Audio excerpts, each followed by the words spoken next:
जळगाव जिल्ह्यातल्या अमळनेर नगरपालिकेकडे, तिकडे अमळनेरमध्ये कोण नगराध्यक्ष होणार आणि कुणाची सत्ता येणार त्यावर नजर टाकूया। बघा, अमळनेरमध्ये देखील चुरस होती। बघता अमळनेरमध्ये जितेंद्र ठाकूर जे शहर विकास आघाडीचे उमेदवार होते ते संभाव्य नगराध्यक्ष असतील।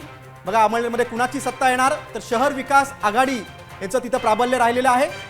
27 भाजपचे नगरसेवक निवडून येतील असा अंदाज आहे आणि भाजपची संभाव्य सत्ता असेल असा अंदाज आहे। नक्कीच, आणि याबाबत आमचे प्रतिनिधी आर.जे. पाटील यांनी काय अंदाज वर्तवलेला आहे पाहूया।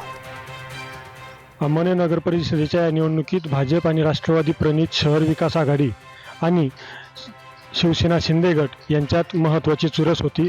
शेवटपर्यंत अटीतटीच्या चाललेल्या या लढतीत कोण बाजी मारतं हे पाहणं औत्सुक्याचे ठरेल।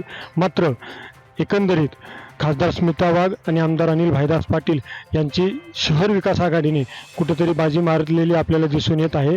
ते मतदानाच्या माध्यमातून आपल्याला दिसतंय।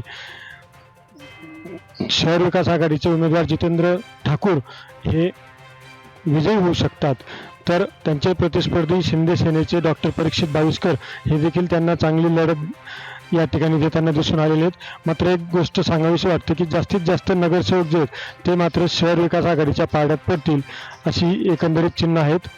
मी आर.जे. पाटील, अमळनेर,